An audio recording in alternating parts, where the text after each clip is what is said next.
Hello and thank you for joining us. Defense Secretary Pete Hegseth is on the defensive, pushing back against accusations of potential war crimes and potentially endangering U.S. troops. First on Capitol Hill, members of Congress got a closed-door briefing today with Joint Chiefs of Staff Dan Kane and Admiral Frank Mitch Bradley. During that meeting, lawmakers saw footage of the controversial second strike on an alleged drug boat in the Caribbean. Secretary Hegseth says he authorized the initial attack, but he says it was Admiral Bradley who directly ordered a follow-up strike on survivors. Also in Washington today, the Pentagon's Inspector General released a review of what's become known as Signalgate. Back in March, a reporter with The Atlantic was mistakenly added to the group chat with top U.S. officials on the messaging app Signal. In that chat, Hegseth was giving real-time updates on military strikes in Yemen. The Inspector General says Hegseth jeopardized sensitive information and could have endangered U.S. service members. For his part, Hegseth is treating the report as somewhat of a victory, writing in part on social media, quote, "No classified information, total exoneration, case closed." We have CBS News team coverage on all of this. Nikole Killion is on Capitol Hill. Eleanor Watson is covering the Pentagon, and Weijia Jiang is at the White House. Nikole, let's start with you. How are lawmakers reacting to what they saw and heard today?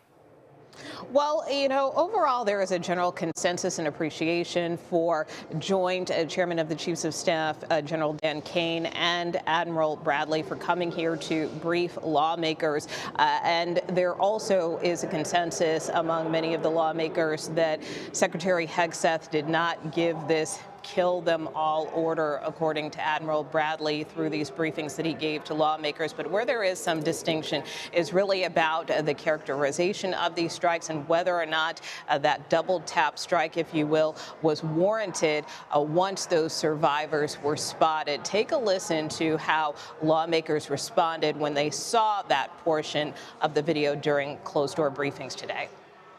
I think it'd be hard to watch this series of videos and not be troubled by it. The video was very troubling, and I think more people need to see it. I didn't see anything in there that concerned me. Look, these videos have been made and released for 25 years. Like, you've all seen videos that have been released of drone strikes or helicopter strikes on terrorist groups in Afghanistan or Syria or Iraq or Yemen.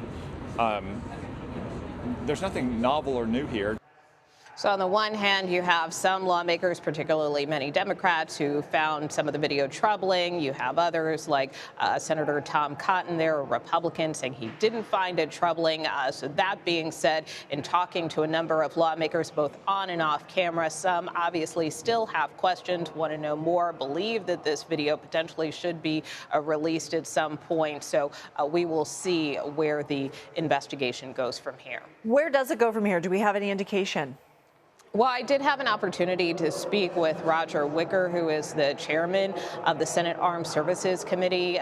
Overall, he seemed generally pleased with today's briefings, but I did ask him if he expects to move forward with hearings. He did acknowledge that he believes that lawmakers both in the House and Senate do want to hear more, but again, kind of what shape and form that may take, whether or not there will be additional briefings or eventually a hearing, again, remains to be seen. What we do know is both the Senate Armed Services Committee and House Armed Services Committee have both launched investigations into this matter, so those probes will continue. Nikole Killion, thank you.